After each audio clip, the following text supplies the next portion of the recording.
Hello my dear friends and welcome to a new video from MadMax Deals and Reviews. Today I want to present you the Thrunite T1, a EDC flashlight which is powered by an 18350 cell, has a Cree XHP50 LED in it, and it's rated for 1500 lumens.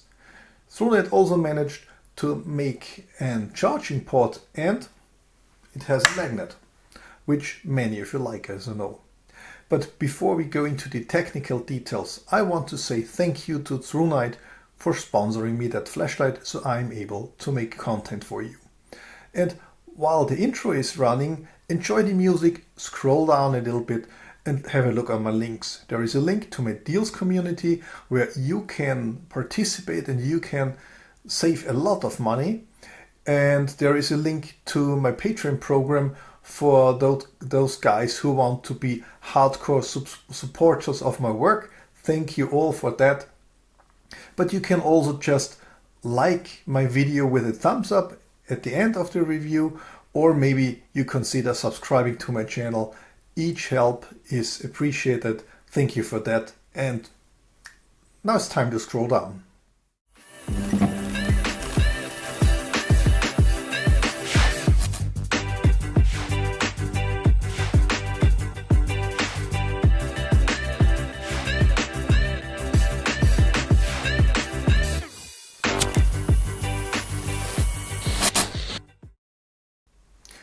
Okay, I said EDC at the beginning. If you do not know, EDC means everyday carry, and usually it describes flashlights which are so small that you can put it into your pocket and forget it the whole day. And therefore, I'm quite sure you know the 18650 battery flashlights, which are a size like this, but they're a little bit big for pockets. And so there is smaller flashlight size, these 18350s, which are same diameter but nearly half the length. And if you use a shorter battery tube like here, so you see that's the same style flashlight, but with the shorter tube it gets a lot more compact. And if you get rid of the switch in the back and you use the side switch, you will get them even shorter, as you see here. And of course there's lots of different designs and ways with single LEDs and stainless steel, triple LEDs and copper, aluminium, 4 LEDs. So there's many sizes of this EDC. So today we speak about the Thrunite T1, and I have the LuminTop FW1A Pro, which has the same emitter and the same battery and maybe the same size, so let's say it like this. And another flashlight I want to have a little bit into the comparison is from Olight, the S1R Baton 2, which is a little bit unfair to compare, because this one uses a 16340 battery, which is the same size like the primary CR123A you find in some flashlights. So they are 2mm smaller and 1mm shorter for the cell, and it makes the flashlight overall even smaller. And the OLED is known by a lot of people, and it also has a charging. This has a magnetic charging feature, and it's ballpark in the same number. So let's keep it with us and get rid of all the others. If you want to know about something about any of my lights, please use the comment function, ask me. And usually if I have time, I can make a short video or commenting, answering, whatever. Okay, the Thrunite T1. Maybe at first the box. It comes in a cardboard box with a really thick cardboard. The flashlight was stuck in a plastic bag and secured in this foam, so which is really nice. You find a micro USB cable and plastic bag with the accessories. There is 2 spare O-rings, 1 spare plug for the charging port, which is quite nice, and the lanyard. And of course there's some papers telling you that you have to fasten the battery tube, so you get it on because it's a mechanical lockout, which is a nice feature while transport, so nothing bad can happen. And there is a user manual, which I use to peek a little bit to tell you the dimensions, which are 69.5 millimeters in length. The diameter is on the tube is 22 millimeter, and the head has 26.5 millimeter on the widest. And the weight without the battery is just 45 grams. I do not tell you the numbers now, the rated numbers. I have some measurements later for you. So enough for the unboxing. The flashlight itself, as said, it has a single LED Cree XHP 50.2, which needs an orange peel reflector to smoothen out the beam a little bit to make it nicer to look at. We have an AR coated glass. There is a gray aluminum bezel here. As said, we have this lockout function, which is quite nice. So just open it. Let's go back. Now it's you can operate it, and when you open half a turn, it's deactivated, so nothing bad can happen. Build quality is Thrunite is a brand manufacturer, as all of them. There is no problems with the machining, no dings. The anodization is well done. So if I show you one of the brands, it's lost time speaking about how nice the anodization or the coloring is. It's well done. It's nothing special. It's good. It's great. The battery tube. We have very thin, I think that should be a rectangular cut, but there are very, very thin threads here. We have a long cell travel on the battery spring, and there is only a spring in the side, in the back, sorry. And I tested batteries from several other companies. As you see, the Thrunite cell is very long with 1100 milliamps of capacity. I have this old Nightcore 700 milliamps with a button top, and that works. I have this 1100 milliamps from Werbung, which is a Hydrain, and also this from Aspire with flat tops, and they worked. So I tried a lot of 18350s and 16340s, and they worked. That's very nice. So you can drop in every lithium ion battery, of course, that works. What did not work are these primaries with only 3 volts, the CR123A. It gives you just a blink and then it goes off and gives you a red low voltage warning. So 3 volts are not enough to drive this flashlight. So let's go back to the standard one.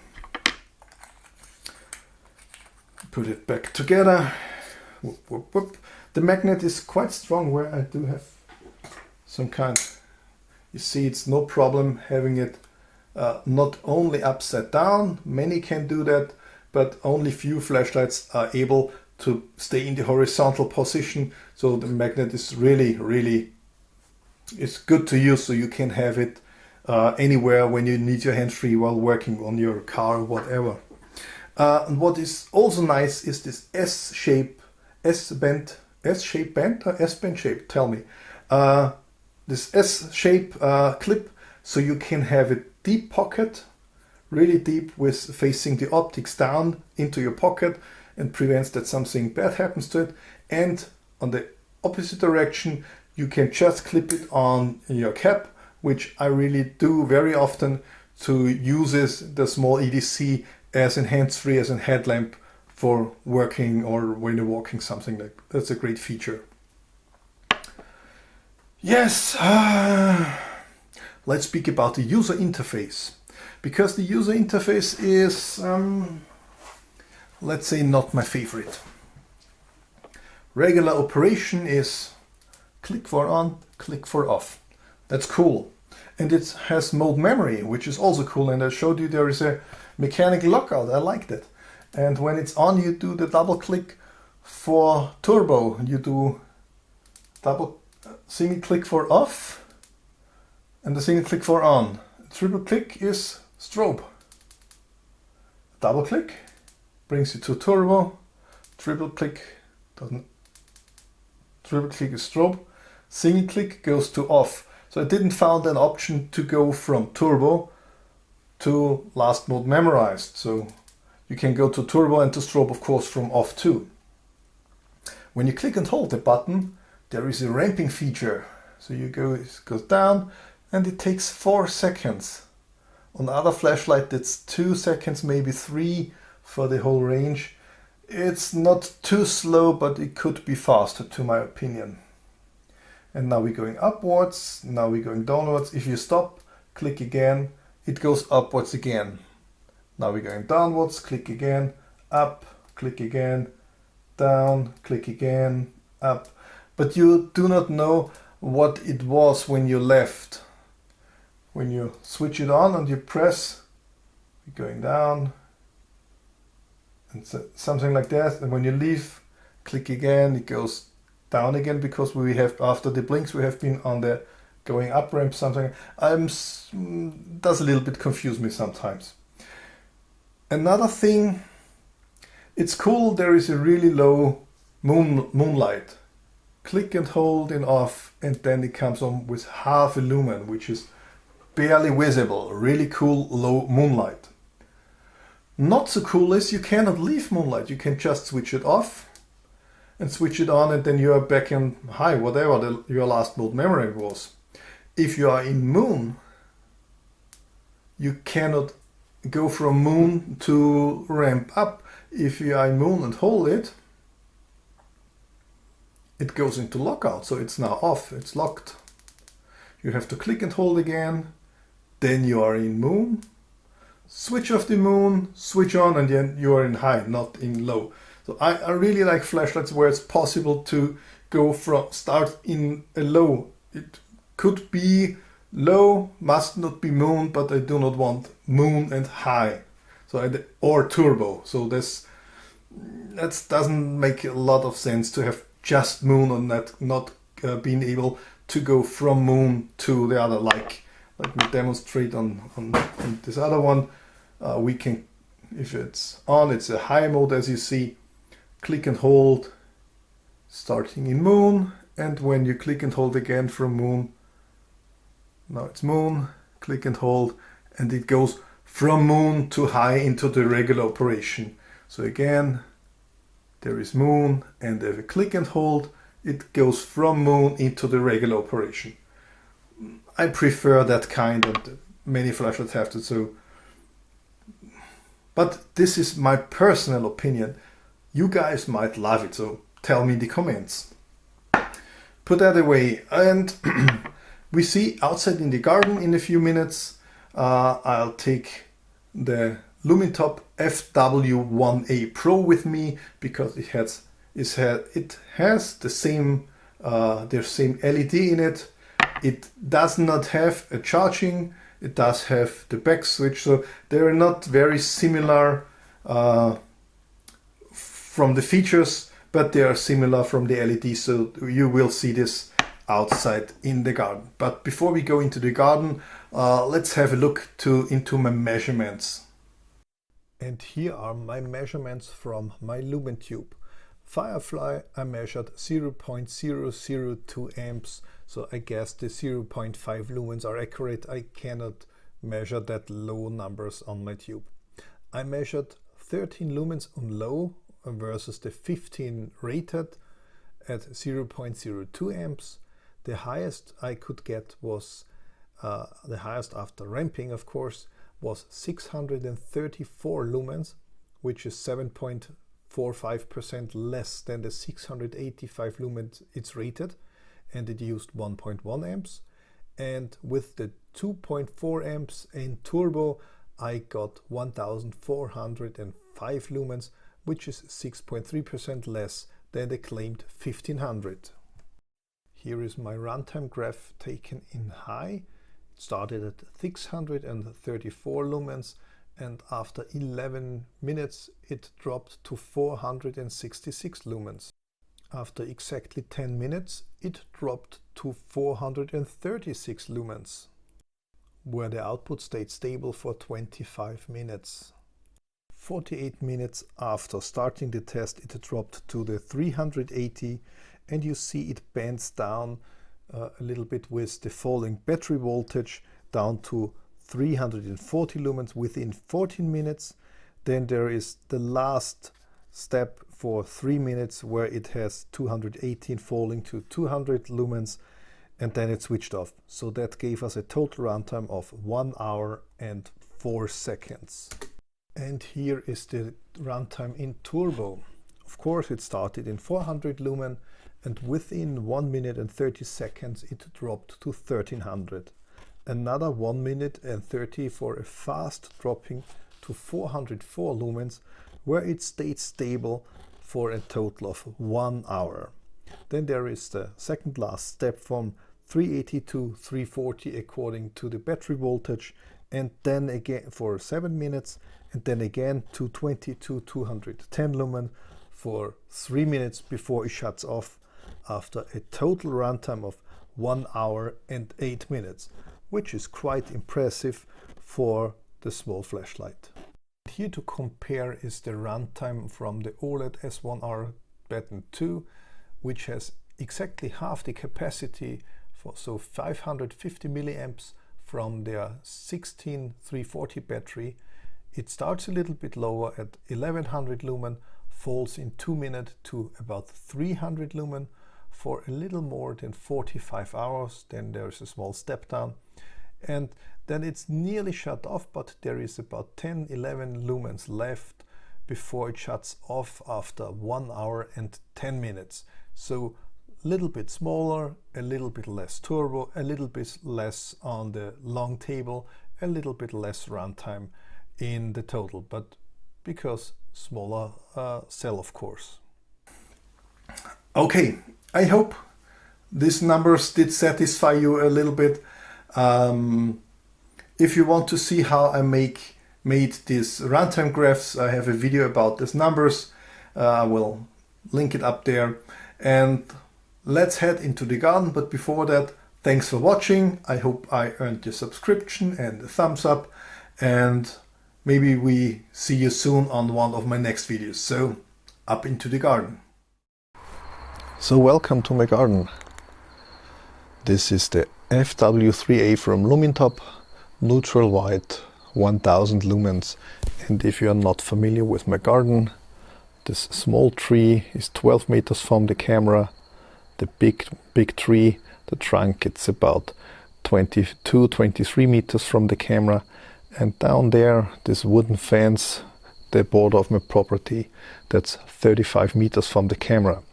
The camera is set to all manual, 1600 ISO, and 20 frames per second. So FW3A, about 1000 lumens from a triple optic. Now the Thrunite T1. I start with some low mode, ramping up, it's ramping down, so you have seen the flashes for the low end. Now dimming up to the high, 3 flashes again. Not sure if I missed it completely. This is full power, 1400 lumens, and you see a very nice and even beam shape. And if we compare this to a similar flashlight, the FW1A Pro, on startup I have the same LED, XHP 50.2, and this is a little bit less than 1400, it's 1150, the highest regulated mode. And you see beam shape is quite similar, and if I gave it to turbo, 2200 lumens. To the naked eye, that's no really big difference. But same kind of reflector, same LED. And now I have the OLED S1R Patron 2 with the TIR optic, and I have to write down how many lumens I measured in this way. This is turbo. I think that's 1100 or 1200 lumens. I cannot remember exactly. But you see the optic makes a little bit more of a harder hotspot. You can see it a little better. So try to point it to the trunk, and you can decide up to the tree how the beam is shaped.